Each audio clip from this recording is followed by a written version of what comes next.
ನಮಸ್ಕಾರ, ನಾನು ಪವಿತ್ರ. ಇವತ್ತು ನಾನು ಮಾತಾಡೋಕೆ ಹೊಂಟಿರೋ ಟಾಪಿಕ್ ಏನಂತಂದ್ರೆ ಹೂ ವಿ ಆರ್ ಅಂತ.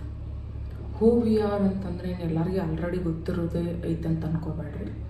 ಸೊ ಹೂ ವಿ ಆರ್ ಅಂತ ನಾವು ಅರ್ಥ ಮಾಡ್ಕೊಂಡ್ವಿ ಅಂದ್ರೆ ಇದರಿಂದ ನಮ್ಗೆ ಗೊತ್ತಾಗ್ತೈತಿ ಮ್ಯಾನಿಫೆಸ್ಟೇಷನ್ ನಿಜ ಆಯಿತೋ ಇಲ್ಲೋ, ಎನರ್ಜಿ ಹೀಲಿಂಗ್ ಅನ್ನೋದು ನಿಜ ಆಯಿತೋ ಇಲ್ಲೋ ಅಂತ ಇದರಿಂದ ಸ್ವಲ್ಪ ಗೊತ್ತಾಗ್ಬೋದೇನೋ ಅಂತ ನನಗೆ ಅನಿಸ್ತೈತಿ.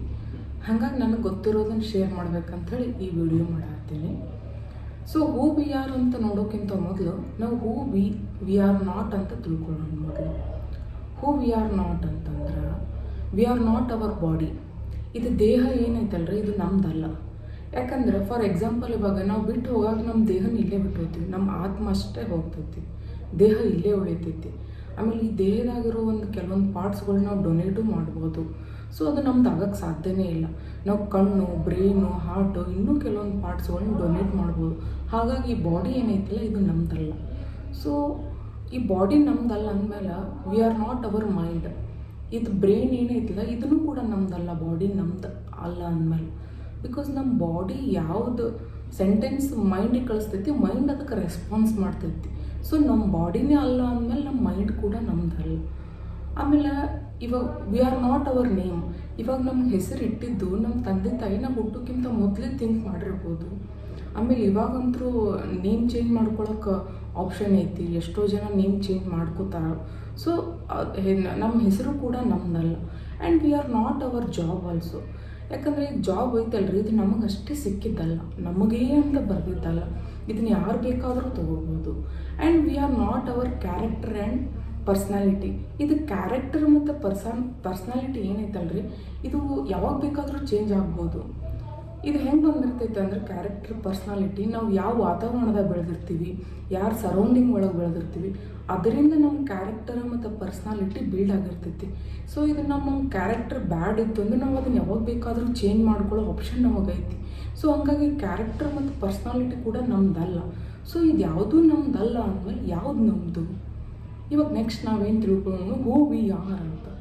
ಸೊ ಹೂ ವಿ ಆರ್ ಅಂತಂದರೆ we are only a pure energy. ಹೆಂಗೇನಪ್ಪ ಅಂತಂದ್ರೆ ಈ ದೇಹ ಅನ್ನೋದು ಒಂದು ಮಾಂಸದ ಮುದ್ದೆ ರೀ. ಇದ್ರೊಳಗೆ ನಾವು ಆತ್ಮ ಅಂತ ಕರಿತೀವಲ್ಲ, ಆ ಆತ್ಮಕ್ಕೆ ಒಂದು ಎನರ್ಜಿ ಅಂದ್ಕೊಳ್ಳೋಣ. ಈ ಪ್ಯೂರ್ ಎನರ್ಜಿ ಇದ್ದಾಗಲೇ ನಮಗೆಲ್ಲ ಶಕ್ತಿ ಬರೋದು, ನಮ್ಮ ನಡೆದಾಡೋಕ್ಕಾಗೋದು ಎಲ್ಲ ಆಗೋದು ಈ ಎನರ್ಜಿಲಿಂತಾನೆ. ಈ ಎನರ್ಜಿ ಇಲ್ಲ ಅಂತಂದ್ರೆ ಇದೊಂದು ಮಾಂಸದ ಮುದ್ದೆ ಥರ. ಈಗ ಎಕ್ಸಾಂಪಲ್ ಹೇಳ್ಬೇಕಂದ್ರೆ ಎನರ್ಜಿ ಅಂದರೆ ಏನಂತೇಳಿ, ಈಗ ಎಕ್ಸಾಂಪಲ್ ಪವರ್ ಅದಂತ ತಿಳ್ಕೊರಿ. ಪವರ್ ಇದ್ರೆ ಅಷ್ಟೇ ನಮಗೆ ಟಿ ವಿ ಫ್ಯಾನ್ ಹಚ್ಚಕ್ಕೆ ಬರುತ್ತಿಲ್ಲ, ಇಲ್ಲಾಂದ್ರೆ ಹಚ್ಚೋಕ್ಕೆ ಬರೋಂಗಿಲ್ಲ. ಸೊ ಅದೇ ಥರ ಈ ಪವರ್ ಅಂದರೆ ನಮ್ಮ ಬಾಡಿ ಒಳಗೆ ಹರಿಯುತ್ತಿರೋ ಒಂದು ಎನರ್ಜಿ ಫ್ರೀಕ್ವೆನ್ಸಿ ಅಷ್ಟೇ. ನಾವು ಈ ಬಾಡಿ ಅನ್ನೋದು ಏನೂ ಅಲ್ಲ. ಸೊ ಆಮೇಲೆ ನಾವು ಇವಾಗ ನಮ್ಮ ಬ್ರೈನ್ ಐತಲ್ಲ ಅದು ನಮ್ದಲ್ಲ. ಬಟ್ ಅದ್ರೊಳಗೆ ನಮ್ಮ 3 ಟೈಪ್ಸ್ ಆಫ್ ಮೈಂಡ್ ಅದಾವೆ ರೀ. ಕಾನ್ಷಿಯಸ್ಸು, ಸಬ್ ಕಾನ್ಷಿಯಸ್ಸು, ಸೂಪರ್ ಕಾನ್ಷಿಯಸ್ ಅಂತ ಹೇಳಿ ಅದಾವಲ್ರಿ. ಈ ಕಾನ್ಷಿಯಸ್ ಅಂದ್ರೆ ಏನು ಗೊತ್ತ್ರಿ, ನಾವೀಗ ನಾ ಏನು ಮಾತಾಡತ್ತೀವಿ, ನೀವು ಏನು ನೋಡಕತ್ತೀರಿ, ಅದು ಕಾನ್ಷಿಯಸ್ ಮೈಂಡು. ಸೂಪರ್ ಕಾನ್ಷಿಯಸ್, ಸಬ್ ಕಾನ್ಷಿಯಸ್ ಮೈಂಡ್ ಯಾವಾಗ ಇರ್ತೈತೆ ಅಂದ್ರೆ 24/7 ಕೆಲಸ ಮಾಡ್ತೈತೆ. ನಾವು ಮಲ್ಕೊಂಡಾಗೂ ಕೆಲಸ ಮಾಡೋದೇ ಸಬ್ ಕಾನ್ಷಿಯಸ್ ಮೈಂಡ್. ಈಗ ಎಕ್ಸಾಂಪಲ್ ಮ್ಯಾನಿಫೆಸ್ಟೇಷನ್ ಮಾಡಿದ್ದು ವರ್ಕ್ ಯಾಕೆ ಆಗಲ್ಲ ಕೆಲವೊಬ್ಬರಿಗೆ ಅಂತ ಹೇಳ್ತೀನಿ. ಇವಾಗ ನಮ್ಗೆ ಪವರ್ ಹೋಯ್ತು ಅಂತಂದ್ರೆ ಇನ್ವರ್ಟರ್ ಇರ್ತೈತಿ. ಇನ್ವರ್ಟರ್ ಮೇಲೆ ಕೆಲವೊಂದು ಅಷ್ಟೇ ಅಪ್ಲಯನ್ಸಸ್ ವರ್ಕ್ ಆಗ್ತಾವೆ. Example T V, fan. ಯಾಕಂದ್ರೆ ಇನ್ವರ್ಟರ್ ಕಡಿಮೆ ವ್ಯಾಟ್ ಮತ್ತು ವೋಲ್ಟೇಜ್ದು ಇರ್ತೈತಿ. ಸೊ ಹಾಗಾಗಿ ನಮ್ಮ ಸಬ್ಕಾನ್ಷಿಯಸ್ ಮೈಂಡ್ನಾಗ ನಾವು ಫಿಕ್ಸ್ ಆಗಿಬಿಟ್ಟಿರ್ತೀವಿ, ನಾವು ಬಡವರು, ನಾವು ಶ್ರೀಮಂತರಲ್ಲ, ನನಗೆ ಯಾವುದೇ ರಿಲೇಷನ್ಶಿಪ್ಪು ಚೆನ್ನಾಗಿರಲ್ಲ, ನನ್ನ ಜೊತೆ ಬಂದವ್ರು ಯಾರೂ ಫ್ರೆಂಡ್ಶಿಪ್ ಕಂಟಿನ್ಯೂ ಮಾಡಲ್ಲ ಅಂತ ನಾವು ಸಬ್ಕಾನ್ಷಿಯಸ್ ಮೈಂಡ್ನಾಗ ಮೆಸೇಜ್ ಸೆಟ್ ಮಾಡಿಬಿಟ್ಟಿರ್ತೀವಿ. ಹಾಗಾಗಿ ನಮ್ಗೆ ಏನೇ ಮ್ಯಾನಿಫೆಸ್ಟೇಷನ್ ಮಾಡಿದ್ರು ವರ್ಕ್ ಆಗ್ತಿರಲ್ಲ. ಈಗ ನೋಡ್ರಿ, ಅದೇ ಇನ್ವರ್ಟರ್ ಒಳಗೆ ಭಾಳ ಥರ ಅದಾವೆ. ಸೊ ನಾವು ಹೈಯರ್ ವ್ಯಾಟ್ ಮತ್ತು ಹೈಯರ್ ವೋಲ್ಟೇಜ್ದು ಏನಾದರೂ ಇನ್ವರ್ಟರ್ ತೊಗೊಂಡ್ರೆ ದ ಸೇಮ್ ವೇ ಈ ಸಬ್ಕಾನ್ಷಿಯಸ್ ಮೈಂಡ್ನಾಗೂ ನಾವು ಫ್ರೀಯಾಗಿ ಸಬ್ಕಾನ್ಷಿಯಸ್ ಮೈಂಡ್ನಾಗ ನಾವು ಫೀಡ್ ಮಾಡಿಬಿಡ್ರಿ.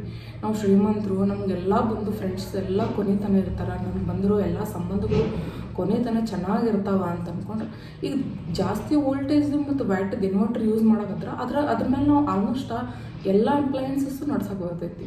ಹಂಗೆ ಈಗ ನಮ್ಮ ಸಬ್ಕಾನ್ಷಿಯಸ್ ಮೈಂಡ್ನಾಗ ನಾವು ಏನು ಫಿಕ್ಸ್ ಮಾಡಿರ್ತೀವಿ ಅದಷ್ಟೇ ವರ್ಕ್ ಆಗ್ತೈತಿ.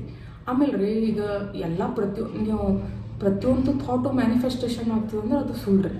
ಯಾಕೆ ಗೊತ್ತ್ರಿ, ನಾವೀಗ ಫಾರ್ ಎಕ್ಸಾಂಪಲ್ ಹೇಳ್ತೀವಿ, ಅಯ್ಯೋ ನಾ ಬೀಳಂಗೆ ಕಾಣ್ತೀನಿ ಅಂತ ಹೇಳ್ತೀವಿ. ಹಂಗಂತೇಳಿ ನಾವು ಬಿದ್ದುಬಿಡ್ತೀವನ್ರಿ, ಬೀಳಂಗಿಲ್ಲ. ಬೆಳಂಗೆ ಕಾಣ್ತೀವಿ ಅಂತ ಹೇಳಿದ್ದು ಕಾನ್ಷಿಯಸ್ ಮೈಂಡ್ ರೀ. ಅದನ್ನೇ ನಾವು ರಿಪೀಟೆಡಾಗಿ ಹೇಳಿ ಹೇಳಿ ಸಬ್ಕಾನ್ಷಿಯಸ್ ಮೈಂಡ್ನಾಗ ಏನಾದರೂ ಕುಂದಿರ್ಸಿದ್ವಿ, ಅದನ್ನು ನಾವು ಅನ್ಕೊಂಬಿಡ್ತು ಅಂದ್ರೆ ಅದು ಮ್ಯಾನಿಫೆಸ್ಟ್ ಆಗಿಬಿಡ್ತೈತಿ. ಸೊ ಯಾವ ಥಾಟ್ ಪ್ರೊಸೆಸ್ ಸಬ್ಕಾನ್ಷಿಯಸ್ ಮೈಂಡ್ನಾಗ ರಿಜಿಸ್ಟರ್ ಆಗ್ತೈತಿ ಅದಷ್ಟೇ ಮ್ಯಾನಿಫೆಸ್ಟೇಷನ್ ಆಗೋಕ್ಕೆ ಸಾಧ್ಯ. ಕಾನ್ಷಿಯಸ್ ಮೈಂಡ್ನಾಗ ಇದ್ದದ್ದು ಮ್ಯಾನಿಫೆಸ್ಟೇಷನ್ ಆಗೋಕ್ಕೆ ಸಾಧ್ಯನೇ ಇಲ್ಲ.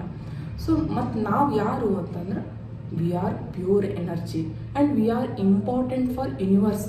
ಯಾಕಂದ್ರೆ ಯೂನಿವರ್ಸ್ ಅನ್ನೋ ಒಂದು ಎನರ್ಜಿ ನಮ್ಮ ಈ ಬಾಡಿ ಕಳಿಸೈತಿ.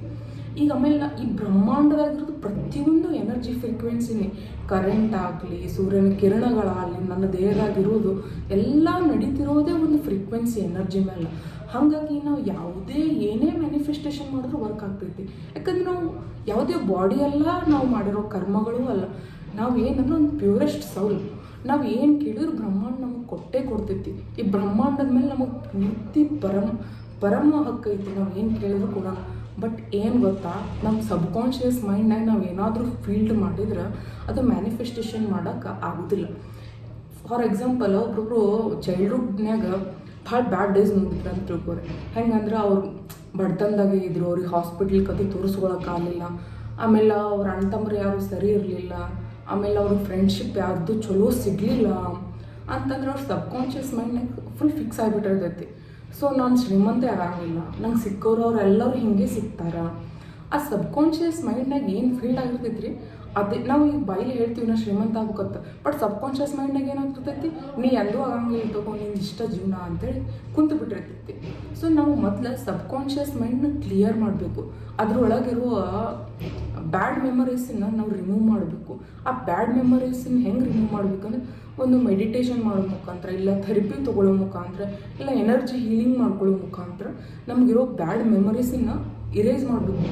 ಅವಾಗಲೇ ನಮ್ಮ ಸಬ್ಕಾನ್ಷಿಯಸ್ ಮೈಂಡ್ ಕ್ಲಿಯರ್ ಆಗಿತ್ತು ಅಂದ್ರೆ, ನಾವು ಹೇಳೋ ಥಾಟ್ ಭಾಳ ಪರ್ಟಿಕ್ಯುಲರ್ ಆಗಿತ್ತು ಅಂದ್ರೆ ಅವಾಗ ಮ್ಯಾನಿಫೆಸ್ಟೇಷನ್ ಮಾಡೋಕ್ಕೆ ಭಾಳ ಈಸಿ ಆಗ್ತೈತಿ. ಸೊ ನನಗೆ ಗೊತ್ತಿರೋ ಒಂದೆರಡು ಮಾತುಗಳನ್ನ ನಾನು ಹೇಳಿದ್ದೀನಿ, ನಿಮ್ಗೆ ಅರ್ಥ ಆಗ್ಯದ ಅಂದ್ಕೊಂಡೇನಿ. ನಿಮ್ಗೆ ಒಂದು ವೇಳೆ ನಮ್ದು ಈ ಟಾಪಿಕ್ ಇಷ್ಟ ಆಗಿತ್ತು ಅಂದರೆ ಪ್ಲೀಸ್ ಲೈಕ್ ಮಾಡಿ, ಸಬ್ಸ್ಕ್ರೈಬ್ ಮಾಡಿ, ಶೇರ್ ಮಾಡಿ.